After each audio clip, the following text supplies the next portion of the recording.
Happy Good Friday, everyone. So yeah, I've got 2 weeks to get the MG done. Bit under pressure, but we've got, Celine and I have got 3 days here. She's working on the Beetle, I've got the MG to do.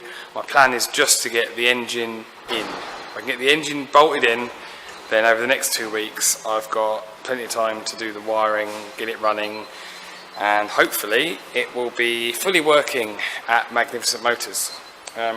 So this morning, let's see if I can get this right. I've got a new camera and a new stand, so bear with me, new technology.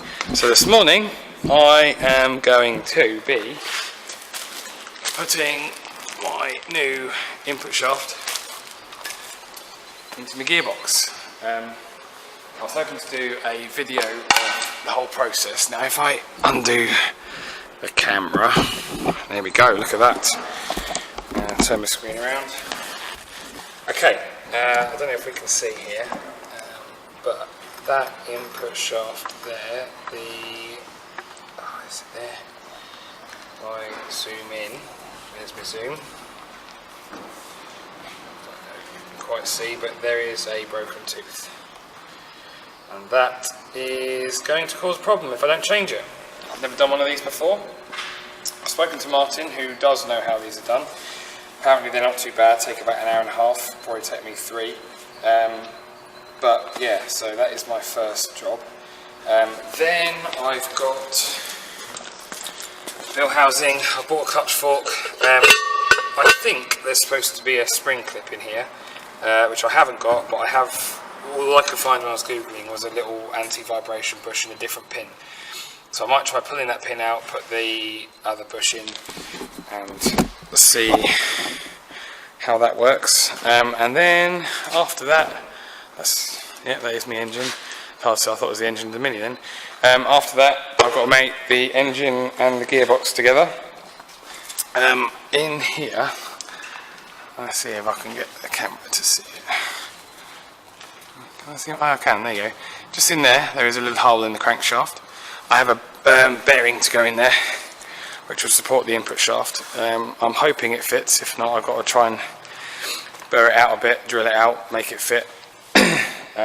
But yeah, worst case, if I have to order any more parts, I'll just bolt everything together, make sure it does fit, get all the engine mounts, gearbox mount bolted into the car, and I'll have to fit it in another time during the week or something when I've got all the parts together. But yeah, no pressure, but 2 weeks. So yeah, I'll give you an update later on. Okay, so I'm sure I said earlier in the video that it would take 3 hours. I reckoned it would be about 3 hours, which is what I was thinking. Well, after 4 hours, look at the carnage! Bits of gearbox everywhere, gearbox all over the floor, tools everywhere. But a relatively empty gearbox casing. Woohoo! So all I've got to do now, hold on, put you back on this stand. All I have to do now, where are we? There we are. All I have to do now is put it back together and remember where everything went.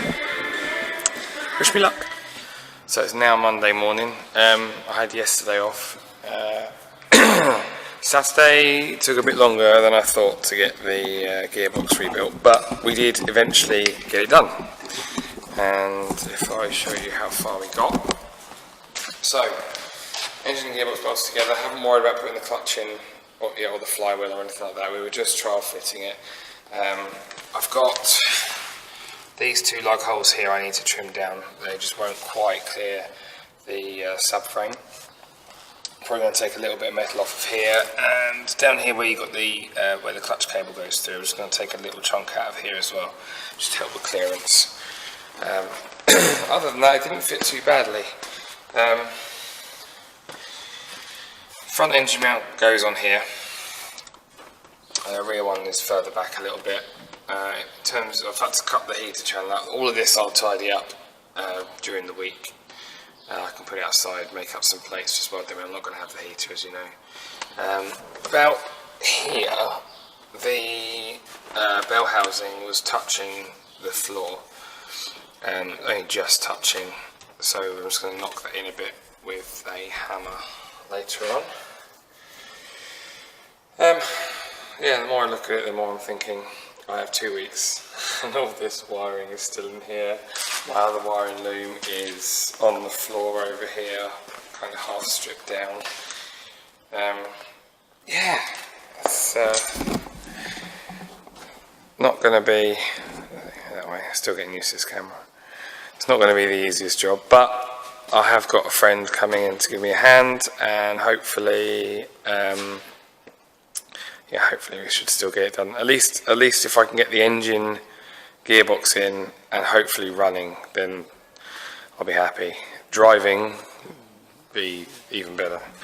I know this isn't a Volkswagen Beetle video, but this is Selena's progress. All of this was just a big hole, and annoyingly, she hasn't had much to go by really. The previous owner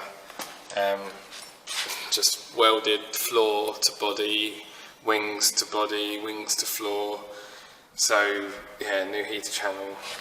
If I zoom in, find the zoom button, you can see she's done the front end quite nicely as well.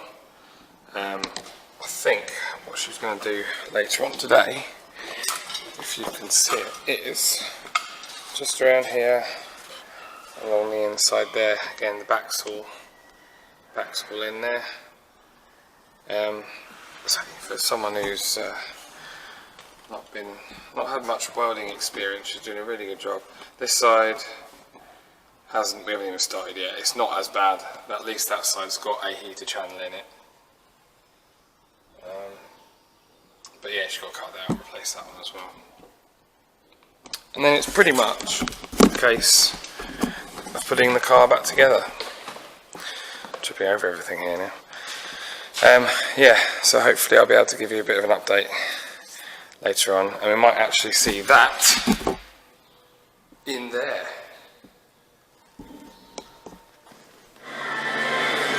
Okay, just wanted to show you the adjustments or minor modifications, whatever you want to call them.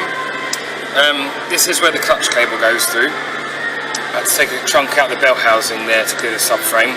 There's also what would originally be a bell housing bolt in the bottom here, and I've just taken that out.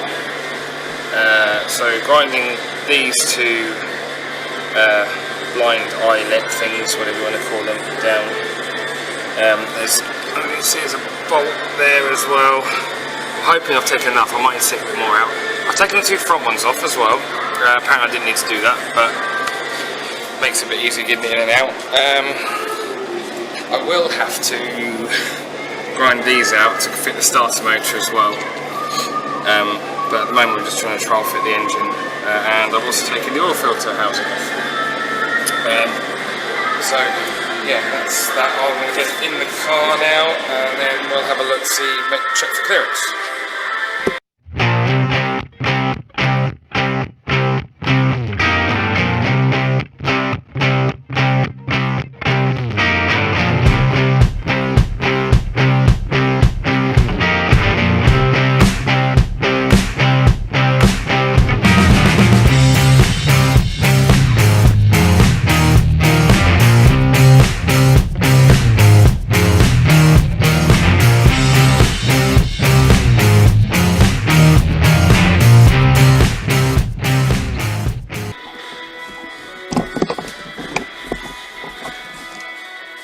Okay, so let's take our light.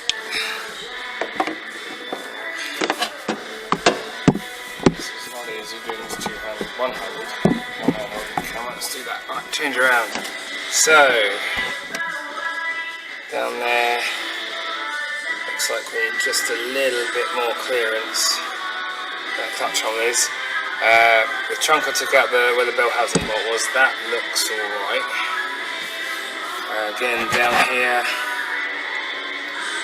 there we are, looks like we're just touching the subframe there.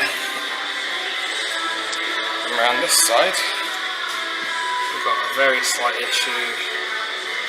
There we are.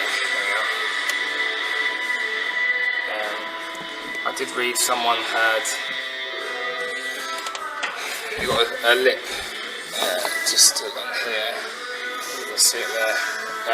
Someone did knock that up, straighten that out, and let's turn you around, there we are. Someone did knock that down and straighten it up, weld it back to the subframe. So I might do the same thing. So where you've got like a little step, that little step there, just fold it up, weld across the top. Should be strong enough then. Then it should fit. So not a bad trial fit.